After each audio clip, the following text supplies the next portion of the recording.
Alright, this beautiful synthesizer you might notice I'm playing here is probably the most criminally underrated synth of all time. It's called Wavetable, and it essentially functions pretty much like Vital or Serum or Surge. Uh, i- it's a bit simpler in ways that I'm not uh, quite sure how to put into words because I don't know that much about the specific ways in which they're different. But in terms of general operation, the thing that makes a difference to me is this one is really light on the processor and it is just pretty accessible. It reminds me a bit of Helm, which is another free wavetable synth VST, but unfortunately Helm sounds pretty good, but it's not so kind to system resources. I don't know if you can see up here, but it's pretty light, and we're not even going above 10%. Uses just a tad more than a built-in instrument on Ableton would. So this is just like a basic patch. I think we should just try to build a patch from scratch with no preparation at all. So yeah, I'm just gonna just go with it. So we just got a square here. Let's see what kind of other wavetables it comes with. Hyper sounds cool. So here's this one.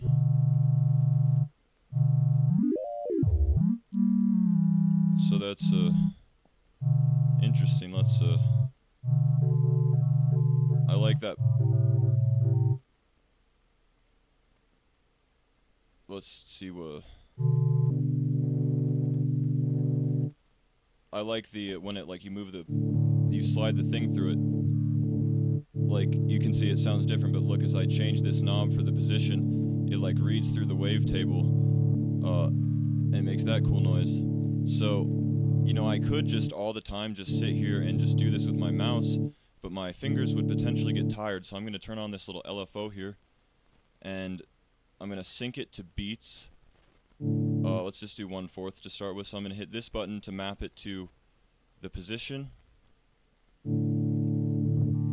and then turn off mapping. I keep forgetting to do that. That's an important tip. So if you've ever like made a patch in Vital or similar, it's essentially the same as how you would map it in that kind of synth. So it's nice, but so let's change the wave type there to a sample and hold. Let's make it faster.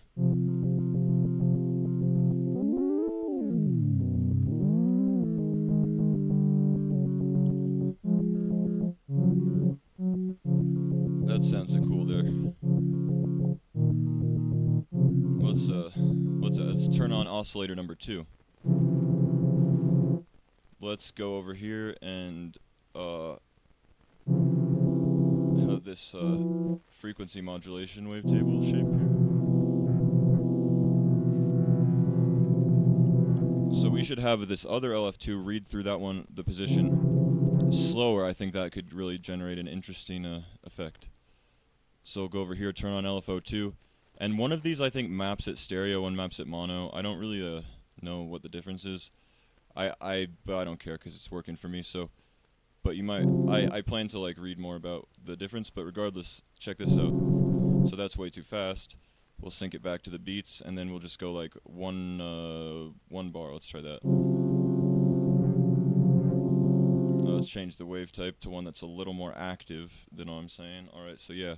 So let's try the square plus. No. Let's try pyramid 3. Let's make it a bit faster.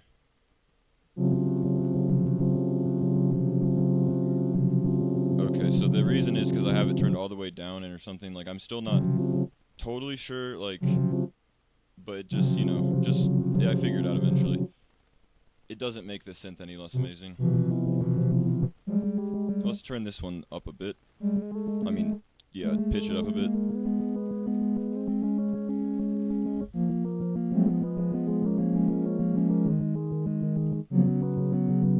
That's sounding pretty cool, in my opinion. Let's turn on the filter, change it to a high pass.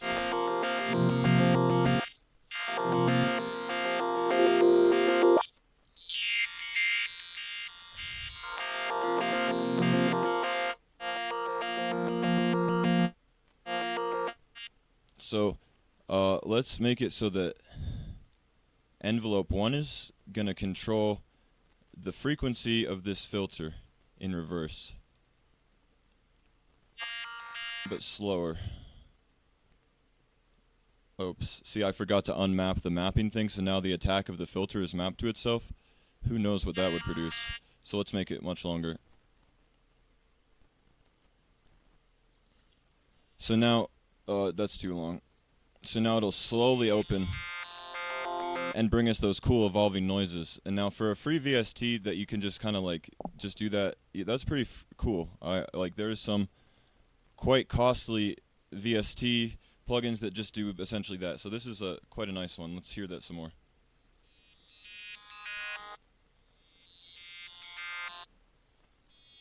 Still too slow, too fast.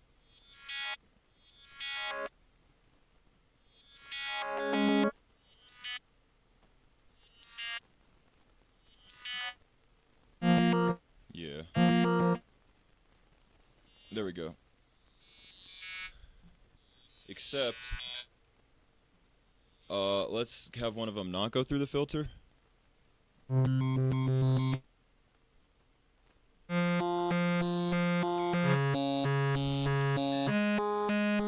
So I don't even know how this happened. It has that whole like almost arpeggiation to it now. I don't know exactly why that's happening, but it sounds cool. That's one of the fun things about sound design is sometimes you're like, I don't even know why I got it here, but I'm here, and I'm gonna enjoy it while I'm there, while I'm here.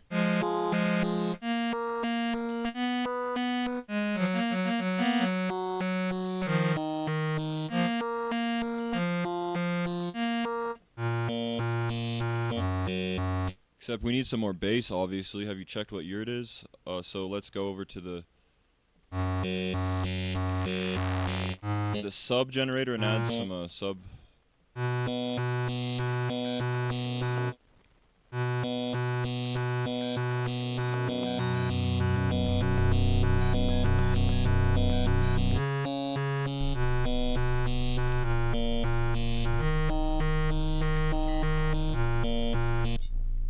Alright, so I just turned off the second oscillator because I'm getting a little annoyed with that type of sound, to be honest.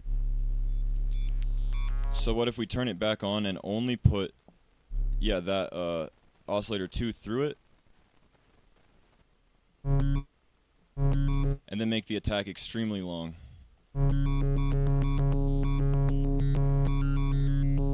So, maybe not that long.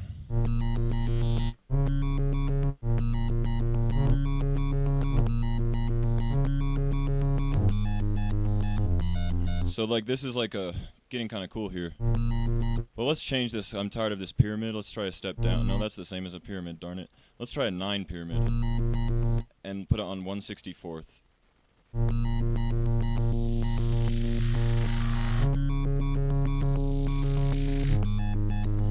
That's kind of funky.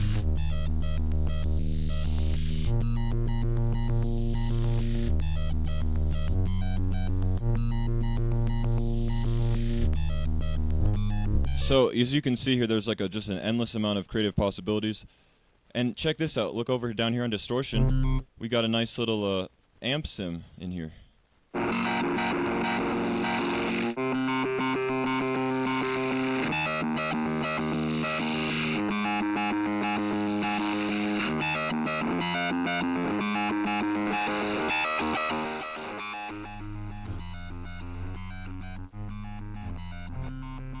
But let's try this other one called a grind.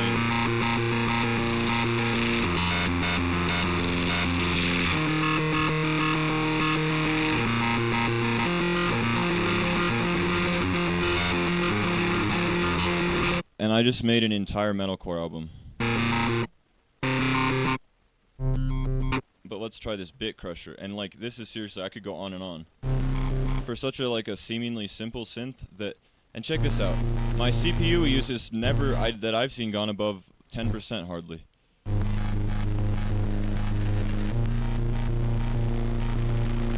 This is cool with the bit crusher on it, actually. I almost like that better than the amp.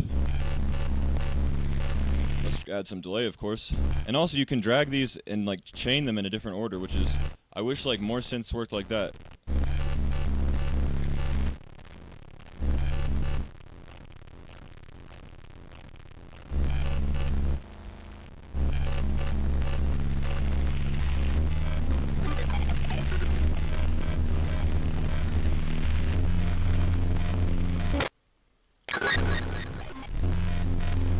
Alright, how about some chorus? Now this is sounding amazing. I'm not even like faking this. I didn't plan any of this out, and I'm no expert at sound design.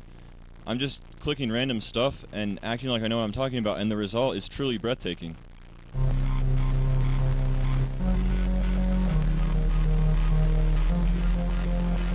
It's like so many different types of music are like having a weird robotic alien future baby, like the futuristic ice scape in the land of fuzz.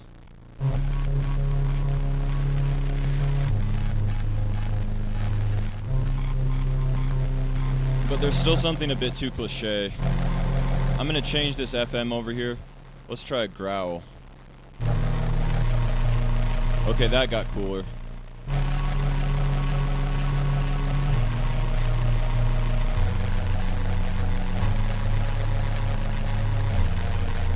So like you could make like some really cool like everybody is like, oh, synthesizers are for you know, like electronic music, and they're wrong. Okay, they're not wrong, they're correct, but also you shouldn't be shy about using a synth in like rock and roll, you know, or some like modern derivative, like kind of like post-rock type stuff. Like listen to, like, it really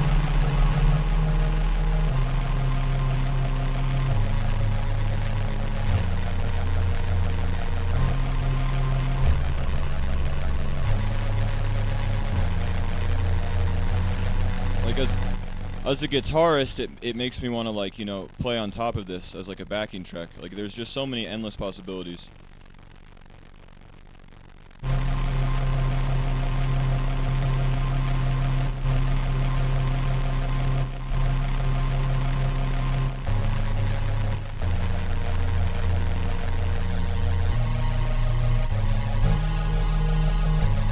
Let's hear how big this reverb can get.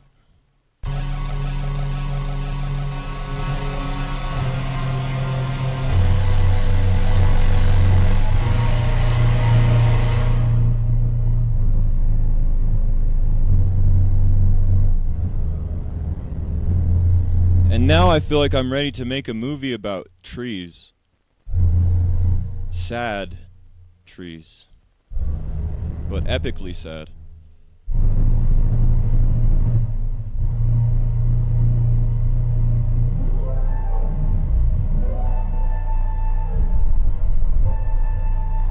See, now my CPU is jumping up to just like 15%, but still, like, I promise you it would be a lot higher with a lot of other different free VST synths I've tried. This is really the best.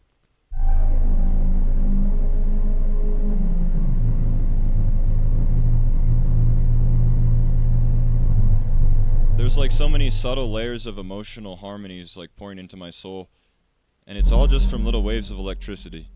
Really gives you something to think about. Anyways, I'm going to end this for now, although I'd like to make a longer one eventually. This one will literally go on for infinity if I don't stop this moment.